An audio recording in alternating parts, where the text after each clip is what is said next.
चलिए अब आपको सीधे लिए चलते हैं और सुनाते हैं प्रधानमंत्री नरेंद्र मोदी की 44वीं मन की बात। वर्षों से लोग एवरेस्ट की चढ़ाई करते रहे हैं और ऐसे कई लोग हैं जिन्होंने सफलतापूर्वक इसे पूरा किया है। मैं उन सभी साहस वीरों को, खास करके बेटियों को हृदय से बहुत बहुत बधाई देता हूं। मेरे प्यारे देशवासियों और खास करके मेरे नौजवान दोस्तों, अभी 2 महीने पहले जब मैंने फिट इंडिया की बात की थी तो मैंने नहीं सोचा था कि इस पर इतना अच्छा रिस्पांस आएगा। इतनी भारी संख्या में हर क्षेत्र से लोग इसके सपोर्ट में आगे आएंगे। जब मैं फिट इंडिया की बात करता हूं तो मैं मानता हूं कि जितना हम खेलेंगे उतना ही देश खिलेगा।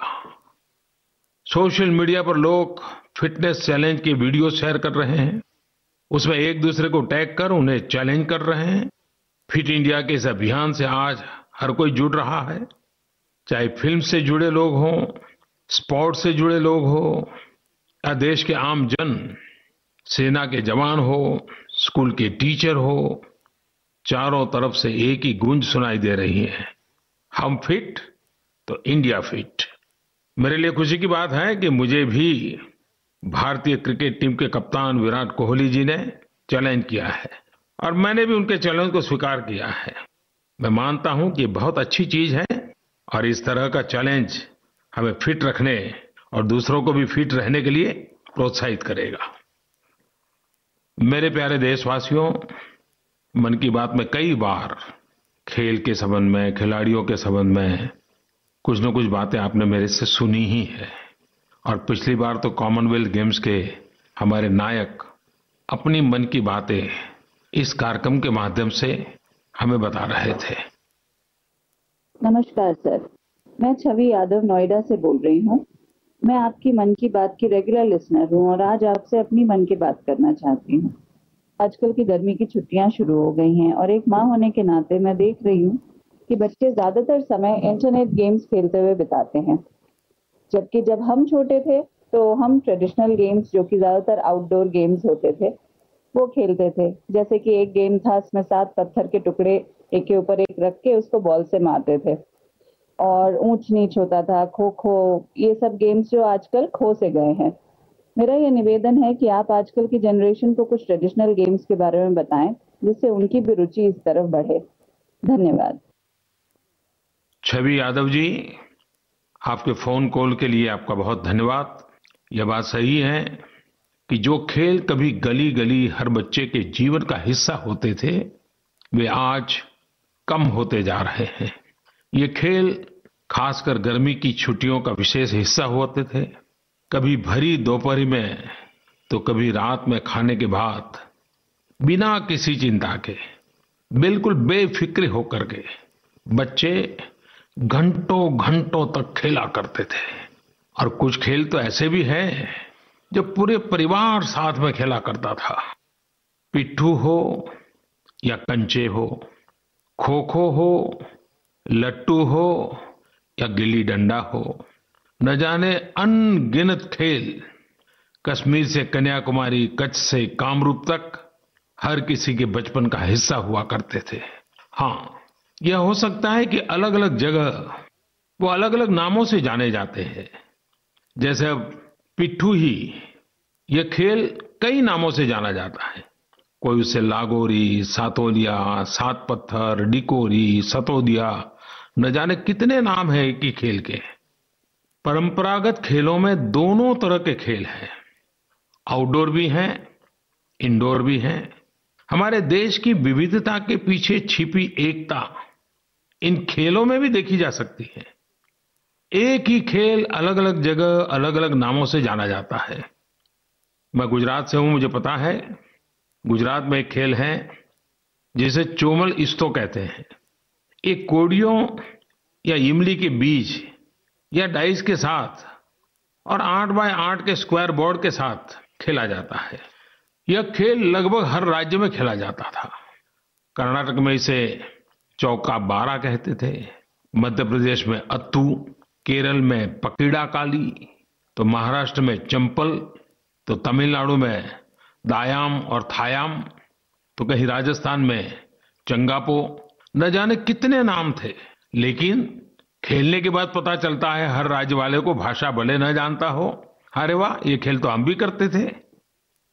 हम में से कौन होगा जिसने बचपन में गिल्ली डंडा न खेला हो? गिल्ली डंडा तो गांव से लेकर शहरों तक में खेले जाने वाला खेल है। देश के अलग अलग भागों में इसे अलग अलग नामों से जाना जाता है। आंध्र प्रदेश में इसे गोटी बिल्ला या कर्रा बिल्ला के नाम से जानते हैं। ओडिशा में उसे गुलीबाड़ी कहते हैं, तो महाराष्ट्र में इसको वित्ती डांडू कहते हैं। कुछ खेलों का अपना एक सीजन होता है, जैसे पतंग उड़ाने का भी एक सीजन होता है, जब हर कोई पतंग उड़ाता है। जब हम खेलते हैं, हमें जो यूनिक क्वालिटीज होती है, हम उन्हें फ्रीली एक्सप्रेस कर पाते हैं। आपने देखा होगा कई बच्चे जो शर्मीले स्वभाव के होते हैं, लेकिन खेलते समय बहुत ही चंचल हो जाते हैं, खुद को एक्सप्रेस करते हैं। बड़े जो गंभीर से दिखते हैं, खेलते समय उनमें जो एक बच्चा छिपा होता है वो बाहर आता है। पारंपरिक खेल कुछ इस तरह से बने हैं कि शारीरिक क्षमता के साथ साथ वो हमारी लॉजिकल थिंकिंग, एकाग्रता, सजगता, स्फूर्ति को भी बढ़ावा देते हैं। और खेल सिर्फ खेल नहीं होते हैं, वो जीवन के मूल्यों को सिखाते हैं। लक्ष्य तय करना, दृढ़ता कैसे हासिल करना, टीम स्पिरिट कैसे पैदा होना, परस्पर सहयोग कैसे करना। पिछले दिनों मैं देख रहा था कि बिजनेस मैनेजमेंट से जुड़े हुए ट्रेनिंग प्रोग्राम्स में भी ओवरऑल पर्सनालिटी डेवलपमेंट और इंटरपर्सनल स्किल्स के इम्प्रूवमेंट के लिए भी हमारे जो परंपरागत खेल थे उसका आजकल उपयोग हो रहा है। और बड़ी आसानी से ओवरऑल डेवलपमेंट में हमारे खेल काम आ रहे हैं। और फिर इन खेलों को खेलने की कोई उम्र तो है ही नहीं।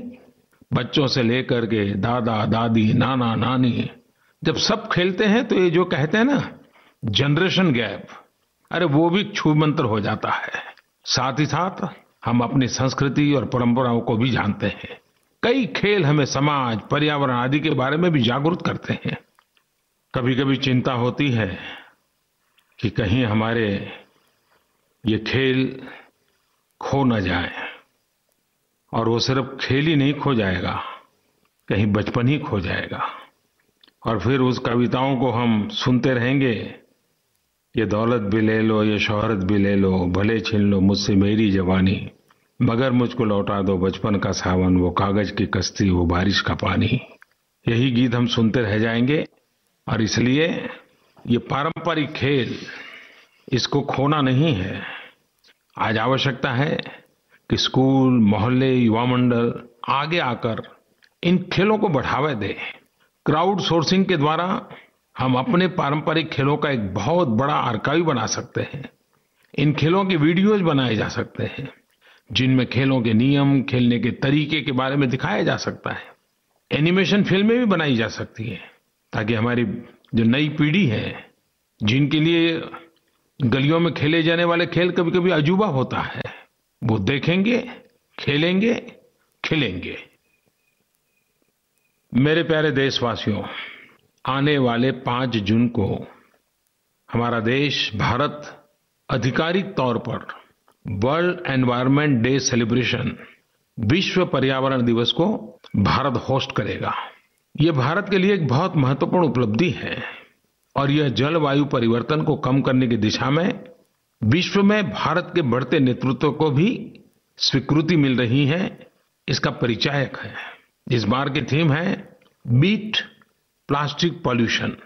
मेरी आप सभी से अपील है, इस थीम के भाव को, इसके महत्व को समझते हुए हम सब यह सुनिश्चित करें कि हम पॉलीथीन, लो ग्रेड प्लास्टिक का उपयोग न करें और प्लास्टिक पॉल्यूशन का जो एक नेगेटिव इम्पैक्ट हमारी प्रकृति पर, वाइल्ड लाइफ पर और हमारे स्वास्थ्य पर पड़ रहा है, उसे कम करने का प्रयास करें। वर्ल्ड एनवायरनमेंट डे की वेबसाइट WED इंडिया 2018 पर जाएं और वहां ढेर सारे सुझाव बड़े ही रोचक ढंग से दिए गए हैं। देखें, जानें और उन्हें अपने रोजमर्रा के जीवन में उतारने का प्रयास करें।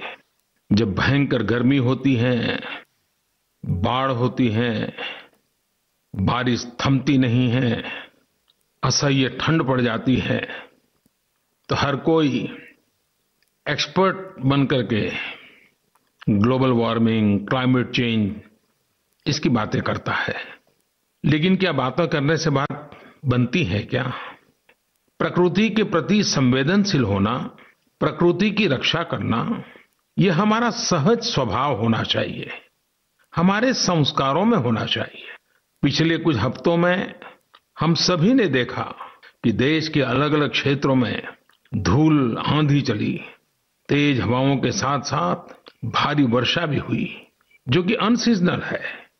जानहानि भी हुई, मालहानि भी हुई। ये सारी चीजें मूलतः वेदर पैटर्न में जो बदलाव है उसी का परिणाम है। हमारी संस्कृति, हमारी परंपरा ने हमें प्रकृति के साथ संघर्ष करना नहीं सिखाया है। हमें प्रकृति के साथ सद्भाव से रहना है, प्रकृति के साथ जुड़ करके रहना है। महात्मा गांधी ने तो जीवन भर हर कदम इस बात की वकालत की थी। जब आज भारत क्लाइमेट जस्टिस की बात करता है, जब भारत ने COP21 और पेरिस समझौते में प्रमुख भूमिका निभाई, जब हमने इंटरनेशनल सोलर अलायंस के माध्यम से पूरी दुनिया को एकजुट किया, तो इन सब के मूल में महात्मा गांधी के उस सपने को पूरा करने का एक भाव था। इस पर्यावरण दिवस पर हम सब इस बारे में सोचें कि हम अपने प्लेनेट को स्वच्छ और हरित बनाने के लिए क्या कर सकते हैं, किस तरह इस दिशा में आगे बढ़ सकते हैं, क्या इनोवेटिव कर सकते हैं। बारिश का मौसम आने वाला है, हम इस बार रिकॉर्ड वृक्षारोपण का लक्ष्य ले सकते हैं, और केवल वृक्ष लगाना ही नहीं, बल्कि उसके बड़े होने तक उसके रखरखाव की व्यवस्था करना। मेरे प्यारे देशवासियों और विशेष करके मेरे नौजवान साथियों, आप 21 जून को बराबर अब याद रखते हैं। आप ही नहीं, हम ही नहीं, सारी दुनिया 21 जून को याद रखती है। पूरे विश्व के लिए 21 जून अंतर्राष्ट्रीय योग दिवस के रूप में मनाया जाता है, और ये सर्वस्वीकृत हो चुका है, और लोग महीनों पहले तैयारियां शुरू कर देते हैं। इन दिनों खबर मिल रही है, सारी दुनिया में 21 जून को अंतर्राष्ट्रीय योग दिवस मनाने की भरसक तैयारियां चल रही है। योगा फॉर यूनिटी और हार्मोनियस सोसाइटी का यह वह संदेश है जो विश्व ने पिछले कुछ वर्षों से बार बार अनुभव किया है। संस्कृत के महान कवि भर्तृहरि ने सदियों पहले अपने शतक त्रयम में लिखा था, धैर्यम यस्य पिता क्षमा च जननी शांतिश्चिरम गेहिनी सत्यम सुनुरयम दया च भगिनी भ्राता मनः संयमः शय्या भूमितलम दिशोपि वसनम ज्ञानामृतम भोजनम हेते यस्य कुटुंबिनो वद सखे कस्मात् भयम योगिनः। सदियों पहले कही गई ये बात का सीधा सीधा मतलब है कि नियमित योगाभ्यास करने पर कुछ अच्छे गुण सगे संबंधियों और मित्रों की तरह हो जाते हैं। योग करने से साहस पैदा होता है, जो सदा ही पिता की तरह हमारी रक्षा करता है। क्षमा का भाव उत्पन्न होता है, जैसा मां का अपने बच्चों के लिए होता है, और मानसिक शांति हमारी स्थायी मित्र बन जाती है। भर्तृहरि ने कहा है कि नियमित योग करने से सत्य हमारी संतान, दया हमारी बहन, आत्मसंयम हमारा भाई, स्वयं धरती हमारा बिस्तर और ज्ञान हमारी भूख मिटाने वाला बन जाता है। जब इतने सारे गुण किसी के साथी बन जाएं, तो योगी सभी प्रकार के भय पर विजय प्राप्त कर लेता है। एक बार फिर मैं सभी देशवासियों से अपील करता हूं कि वे योग की अपनी विरासत को आगे बढ़ाएं और एक स्वस्थ खुशहाल और सद्भावपूर्ण राष्ट्र का निर्माण करें।